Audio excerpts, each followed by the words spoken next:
Hello বন্ধুরা, কেমন আছো তোমরা সবাই? আশা করি অনেক অনেক ভালোই আছো।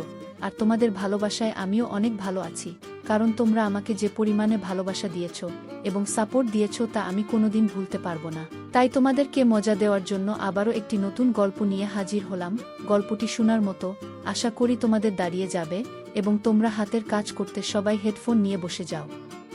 আমি ছিলাম 2-1 বছরের ছেলে। আমার বাড়িওয়ালাও খুব সুন্দরী ছিলেন। তার বয়স প্রায় 2-8 বছর হবে। তিনি তার ঘরের দরজা খোলা রেখে ঘুমাতেন। একদিন যখন আমি কোনো কাজে বাড়িওয়ালার ঘরে যাই, ওকে এভাবে ঘুমাতে দেখে আমি নিজেকে নিয়ন্ত্রণ করতে পারিনি। আর যখন আমি ওর দিকে এগিয়ে গেলাম তখন আমার পা পিছলে গেল এবং আমি তার উপর পড়ে গেলাম। ঠিক সেই সময় তিনি তাড়াহুড়ো করে উঠে পড়ল এবং সে আমাকে দিয়ে, আমার নাম ঈশান, কাজের জন্য আমি মুম্বাই এসেছিলাম থাকার জন্য। একটি 2 তলা বাড়ির উপরের তলায় একটি ঘর ভাড়া নেই। বাড়ির মালকিন ছিলেন খুবই সুন্দরী, তিনি নিচের তলায় থাকতেন। আমি তখন একজন কিশোর, বয়স ছিল মাত্র 1-4 বছর। আমাদের পরিবার ছিল খুবই সাধারণ, আর্থিকভাবে বেশ দুর্বল। আমার মা ছিলেন এক বিধবা মহিলা আর আমার একটি ছোট বোন ছিল যার যত্ন নেওয়ার দায়িত্ব ছিল আমার উপর। সেই সময় থেকেই আমি ছোটখাটো কাজ করতে শুরু করেছিলাম যাতে সংসারে কিছুটা খরচ মেটানো যায়। আমি যে বাড়িতে থাকতাম সেই বাড়ির মালকিন ছিলেন খুবই সুন্দরী এবং ব্যক্তিত্ব সম্পন্ন। তাকে দেখে বোঝা যেত না যে তিনি বিবাহিত। আমার মনে হতো যদি আমি সারাক্ষণ তাকে দেখতে পারতাম তবে মনের সব ক্লান্তি দূর হয়ে যেত। তিনি যখন বাইরে যেতেন আমি দূর থেকে তাকে লুকিয়ে লুকিয়ে দেখতাম। একদিন আমার মনে হলো যদি আমি তার বাড়িতে কাজ করার সুযোগ পেতাম তাহলে হয়তো তাকে কাছ থেকে দেখতে করতে পারতাম, কিন্তু নিজের অবস্থার কারণে এবং সাহসের অভাবে আমি কিছুই বলতে পারতাম না। দিনগুলো এভাবেই কেটে যাচ্ছিল। আমার মনে এখনও সেই দিনগুলোর স্মৃতি তাজা। সেই সময় আমার জীবনে শিক্ষা দিয়েছে কিভাবে বাস্তবতার সঙ্গে খাপ খাইয়ে নিতে হয়। আমাদের সংসার মোটামুটি ভালোই চলছিল, কিন্তু যখন আমার বয়স 2-1 হলো তখন আমি ভাবলাম কিছু একটা করতে হবে। মায়ের কাছে অনুমতি নিয়ে আমি কর্মসংস্থানের আশায় শহরে যাওয়ার সিদ্ধান্ত নিলাম। শহরে পৌঁছে এক দোকানে ডেলিভারি বইয়ের চাকরি পেলাম। মাসিক বেতন ছিল 5,000 টাকা। দোকানের কাছাকাছি কয়েকটি জায়গায় খোঁজ নিয়ে একটা ভাড়া বাসা পেলাম। তারপর থেকে প্রতিদিন সকালে 10টায় কাজে বের হতাম এবং দুপুর 3টার মধ্যে বাসায় ফিরতাম। তবে যখনই বাইরে যেতাম প্রায় এক ভদ্রমহিলাকে দেখতাম। উনি যে বাড়ির মালিকানায় ছিলেন সেটি আমার বাসার পাশেই ছিল। একদিন সকালে কাজে যাওয়ার সময় ওই বাড়ির মালিকের সঙ্গে দেখা হয়ে গেল। তিনি আমাকে বললেন, শোনো, আমার বাড়িতে একজন কাজের লোকের দরকার। যদি তুমি এখানে কাজ করতে চাও তাহলে তোমাকে ভালো বেতন দেব। আমি খুব খুশি হলাম। কেন জানি না, বিন্দুমাত্র দ্বিধা না করে প্রস্তাবে রাজি হয়ে গেলাম। পরদিন দোকানে গিয়ে জানিয়ে দিলাম যে আমি আর কাজ করতে পারবো না, কারণ অন্য একটা কাজ পেয়ে গেছি। এরপর আমি ওই বাড়িতে কাজ শুরু করলাম। মালিক এবং ভদ্রমহিলার সঙ্গে কাজ করতে আমার কোনো অসুবিধা হচ্ছিল না। একদিন হঠাৎ বাড়ির মালকিন এসে বললেন, চান এই ঘরটি খালি করতে হবে, উপরের তলা ভাড়াটিয়াদের জন্য তোমার জন্য কোয়ার্টারের ব্যবস্থা করা হয়েছে। আমি সেই ঘর ছেড়ে মালিকের বাংলোর বাইরে ছোট্ট কোয়ার্টারে থাকতে শুরু করলাম। সেদিন সারাদিন বাংলোতে কাটালাম। মালিক ও মালকিনের সঙ্গে আমার সম্পর্ক ভালোই ছিল। মালিক প্রায়ই বাড়িতেই থাকতেন এবং তার অফিসের কাজও সেখান থেকেই করতেন। বাংলোর দেয়ালে মালকিনের অনেক ছবি লাগানো ছিল। যখনই আমি তার ছবি দেখতাম মালিক আমার দিকে একটু ভিন্ন দৃষ্টিতে তাকাতেন। একবার মালকিনের ছবির দিকে তাকিয়ে থাকতে গিয়ে মালিকের নজরে পড়ে গেলাম। লজ্জায় মাথা নিচু করে চলে গেলাম, কিন্তু আমার অভ্যাস বোধহয় বদলানো কঠিন ছিল। মালকিন ছিলেন অত্যন্ত সুন্দরী, তার ছবি দেখলে আমার দৃষ্টি আটকে যেত। একদিন ঘর পরিষ্কার করার পর রান্নাঘরে গেলাম। রান্নায় ব্যস্ত ছিলাম। হঠাৎ দেখি মালকিন কিচেনের ভেতরে ঢুকলেন। আমি অবাক হয়ে গেলাম, কারণ শুনেছিলাম তিনি সাধারণত বাড়ির কোনো কাজ করেন না। বেশিরভাগ সময় তিনি নিজের ঘরেই থাকতেন। এটাই প্রথমবার তাকে এত কাছ থেকে দেখলাম। তখন বুঝলাম তিনি এখনও কতটা সুন্দরী। তার সৌন্দর্য দেখে বোঝার উপায় ছিল না যে তার বিয়ে হয়েছে, বহু বছর হয়ে গেছে। মালকিন আমাকে বললেন, রোহন, এক গ্লাস পানি দেবে? আমি কিছুক্ষণের জন্য থমকে গেলাম। আমার নাম রোহন নয়, আমি বললাম। আমার নাম ঈশান ম্যাডাম। তিনি আমার দিকে তাকিয়ে অবাক হয়ে গেলেন, তারপর হেসে বললেন, ওহ সরি, আমি ভুল বলেছিলাম। তার কথা শুনে আমি একটি গ্লাসে পানি ঢেলে দিলাম। তিনি পানি নিতে গিয়ে কিছুটা লজ্জা পেয়ে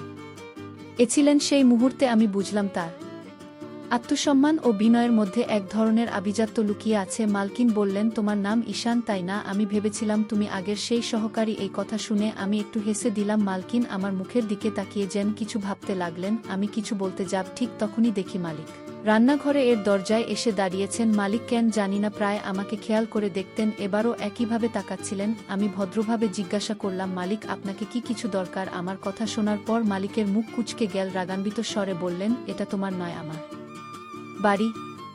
এখানে আমাকে কি করতে হবে আর কি করতে হবে না সেটা তোমার কাছ থেকে শিখব না। মালিকের কথা শুনে আমি ভীষণ লজ্জিত হয়ে গেলাম। আমি ভাবতেও পারিনি যে আমার কথায় তিনি এতটা রেগে যেতে পারেন। সাধারণত তিনি আমার সঙ্গে খুব ভালো ব্যবহার করতেন, কিন্তু যখনই বিষয়টি মালকিনের দিকে যেত তখন তার রাগ যেন অন্য মাত্রায় পৌঁছে যেত। এরপর আমি কিছু বলার আগেই মালকিন এগিয়ে এসে বললেন, তোমার কথার ভুল ব্যাখ্যা করছে উনি। তুমি যা বলেছ তার এই অর্থ নয়। দয়া করে সহকারীদের সঙ্গে ভালো আচরণ করো। মনে আছে আগের সহকারীও এ কারণেই আমাদের বাড়ি ছেড়ে চলে গিয়েছিল।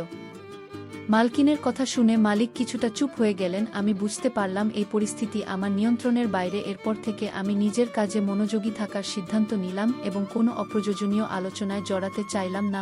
মালিককে খুব ধীরস্বরে কিছু বলছিলেন, তবে আমি তা শুনে ফেলি। মালিক আমার দিকে তাকিয়ে বললেন, রাতের বেলা তোমার কোয়ার্টারে যাওয়ার দরকার নেই, আমি তোমাকে একটা কাজ দেব। এরপর তিনি মালকিনের সঙ্গে চলে গেলেন। আমি দ্রুত রান্নার কাজে মন দিলাম, কিন্তু বারবার মনে হচ্ছিল আগের যে সহকারী এখানে কাজ ছেড়ে চলে ছিল তার সঙ্গে কি কোনো সমস্যা হয়েছিল। এই ভাবনায় ডুবে থাকতে থাকতে রান্না শেষ করলাম। মালকিনকে ডেকে জানালাম যে খাবার প্রস্তুত। টেবিলে খাবার সাজিয়ে দিলাম এবং তারা সবাই খেয়ে নিলেন। সবাই খাওয়ার পর আমি নিজের জন্য কিচেনে বসে খাওয়া শুরু করলাম। তখন আমার মায়ের ফোন এলো। ফোনে মায়ের সঙ্গে দিনভর কাজের কথা শেয়ার করছিলাম। হঠাৎ মনে হলো কেউ যেন আমাকে করছে। আমি দরজার দিকে তাকিয়ে একেবারে থমকে গেলাম। দরজায় মালিক দাঁড়িয়ে আমাকে এমনভাবে তাকিয়ে দেখছিলেন যেন আমি কোনো বড় ভুল করে ফেলেছি। আমি ভয়ে ফোন কেটে দিয়ে তৎক্ষণাৎ দরজার দিকে এগিয়ে গেলাম। মালিকের সামনে গিয়ে বললাম, জি মালিক, কিছু দরকার ছিল কি? আমি এতটুকু বলতেই মালিক হঠাৎ আমার কলার ধরে ফেললেন এবং বললেন, আমি কি বলিনি খাওয়ার পর আমার ঘরে আসতে তুমি ভুলে গিয়েছিলে নাকি? আমি ভীষণ বিস্মিত হয়ে গেলাম এবং মনে পড়ল সত্যিই আমার ভুল হয়েছে। তবে এ ঘটনার পর আমি বুঝলাম এখানে কাজ শুরু করার শুরুতে মালিকের আচরণ বেশ ভালো ছিল, কিন্তু কয়েকদিন যেতেই তার ব্যবহার বদলে যেতে লাগলো। প্রথমে সব ঠিকঠাক মনে হলেও এখন তার আচরণ আমাকে খুবই অস্বস্তিতে ফেলতে লাগলো। মালিক আমার উপর রাগ করছিলেন। আমি হাত জোড় করে বললাম, মালিক আমাকে মাফ করে দিন, আমার ভুল হয়ে গেছে। আমার অনুরোধ শুনে তিনি একটু শান্ত হলেন। তিনি বললেন, ঠিক আছে, এখনই আমার ঘরে চলো। এরপর তিনি আমার কলার ছেড়ে দিয়ে নিজের ঘরের দিকে চলে গেলেন। আমি নিজের শার্ট ঠিক করলাম, কারণ মালিক যখন আমার কলার ধরেছিলেন তখন পুরো শার্ট এলোমেলো হয়ে গিয়েছিল। এরপর আমি মালিকের ঘরে গেলাম। সেখানে মালকিন ছিলেন না, তিনি গার্ডেনে বসে কারো সঙ্গে ফোনে কথা বলছিলেন। মালিকের ঘরে ঢোকার সঙ্গে সঙ্গে তিনি আমার দিকে কিছু অত্যন্ত দামি পোশাক এগিয়ে দিয়ে বললেন, এই পোশাকগুলো পরে নাও। এই কথা শুনে আমি হয়ে গেলাম। ভাবছিলাম মালিক কেন আমাকে এত দামি পোশাক পরতে বলছেন। পোশাকগুলো একেবারে নতুন ছিল এবং সেগুলো যে অত্যন্ত দামি তা দেখেই বোঝা যাচ্ছিল। আমি সন্দেহ করতে লাগলাম, মনে হচ্ছিল হয়তো এগুলো মালিকের ব্যক্তিগত পোশাক, কিন্তু তারপর বুঝলাম এগুলো আগে কখনো ব্যবহার করা হয়নি। আমি সাহস করে মালিককে জিজ্ঞাসা করলাম, মালিক, এর মানে কি? আমাকে কেন এই পোশাক পরতে বলছেন? তিনি বাথরুমের দিকে ইঙ্গিত করে বললেন, তাড়াতাড়ি গিয়ে চেঞ্জ করো। এই কথা শুনে আমি বেশ বিচলিত হয়ে গেলাম। মনে হলো এখানে কিছু একটা ঠিক নেই। আমি আবারও বললাম, মালিক, কিন্তু আমি অবাক হয়ে মালিককে জিজ্ঞাসা করলাম, কেন মালিক? আমি এই দামি পোশাকগুলো পরতে পারবো না। আমার কথা শুনে মালিক নিজের হাতে আমার শার্টের বোতাম খুলতে শুরু করলেন এবং বললেন, তোমাকে আজ এই পোশাক পরতেই হবে, কারণ আজ তোমার জন্য বিশেষ একটি দিন। আমি হতবাক হয়ে দাঁড়িয়ে গেলাম। মালিকের কথা শুনে মনে হচ্ছিল তিনি কিছু অস্বাভাবিক কথা বলছেন। তিনি আরও যোগ করলেন, তোমাকে আজ বড় হয়ে তোমার বউয়ের ঘরে যেতে হবে, কারণ তোমার মালকিন তোমার বউ। এটা শুনে আমার যেন মাথা ঘুরে গেল। মনে হলো মালিকের কি সত্যিই মানসিক ভারসাম্য নষ্ট হয়ে গেছে? তিনি এমন কথা কিভাবে বলছেন? কার সঙ্গে আমার বিয়ে দিয়েছেন